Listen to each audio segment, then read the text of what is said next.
பாருங்கள், இயேசு கிறிஸ்து ஒரு இடத்திற்கு போகிற பொழுது திரளான ஜனக்கூட்டங்கள் அவரை சுற்றி சூழ்ந்து நிற்கிறாங்க. அப்போ ஒரு திமிர்வாதக்காரனை 4 பேர் சுமந்து கொண்டு வராங்க, எப்படி ஆகிலும் சுகமாக்கணும்னு சொல்லி. அப்போ வீட்டிற்குள்ளே இருக்கிற இயேசு கிறிஸ்து இடத்துல எப்படி அவரை கொண்டு போகுவது?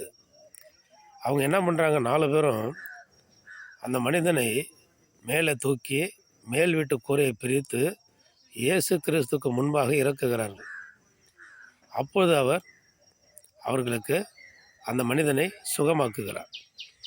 பாருங்கள், இப்போ இந்த உலகம் ஒரு பெரிதான உலகம். இதில் லட்சக்கணக்கான பேர், கோடிக்கணக்கான பேர் வாழ்ந்துக்கிட்டு இருக்கும். அந்த 4 பேர் சுமந்து கொண்டு வருகிற காரியம், இவ்வளவு கோடிக்கணக்கான ஜனக்கூட்டங்களில் கிறிஸ்துவகிட்ட வழிநடத்துகிற ஊழியக்காரர்களாக இருக்கலாம், அல்லது கர்த்தர் இடத்திலே நடத்துகிற மனிதர்களாக இருக்கலாம், தேவ பிள்ளைகளாக இருக்கலாம், விசுவாசிகளாக இருக்கலாம், கர்த்தரை அறிந்தவர்கள். எப்படி ஆகிலும் பரலோக ராஜ்யத்திற்கு அவர்களை பங்குள்ளவர்களாக ஆக்கிவிட வேண்டும் என்று பாரமுள்ள மனிதர்கள் தான் இந்த 4 பேர். நோயாளிகளை சந்தித்து சுகத்தை கொடுக்க வேண்டும் என்று. சுகம் கொடுப்பது கர்த்தருடைய வேலை. நான் வியாதியாக இருந்தேன், என்னை பார்க்க வரல. நான் தாகமாக இருந்தேன், எனக்கு தண்ணி கொடுக்கலை. நான் வஸ்திரம் இல்லாமல் இருந்தேன், எனக்கு வஸ்திரம் கொடுக்கலை. நான் வியாதியாக இருந்தேன், என்னை பார்க்க வரல அப்படின்னு ஆண்டவர் சொல்கிறார். பாருங்க, எப்போ ஆண்டவர் இப்படிலாம் செஞ்சீங்கன்னா, இந்த சிறியரில் ஒருவருக்கு எதை செய்தீர்களோ அதை எனக்கே செய்தீர்கள் என்று ஆண்டவர் இயேசு சொல்லுகிறார்.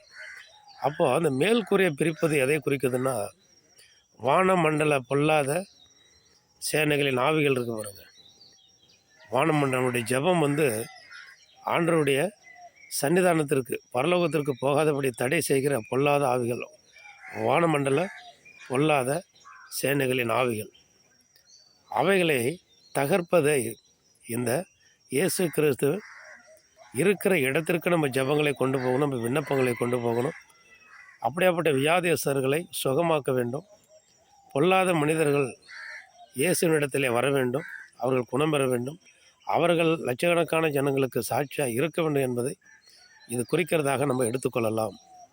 அப்படியாக நம்முடைய ஜெபங்கள் வான மண்டலத்தில் உள்ள பொல்லாத பிசாசின் கிரியைகளை, சேனைகளை அழித்து அதை உடைத்து தகர்த்து அதற்கு மேலே நம்ம விண்ணப்பங்கள் கர்த்தரிடத்திலே போகும்படியாக நாம் ஜெபிக்கிறவர்களாய் மாற வேண்டும்.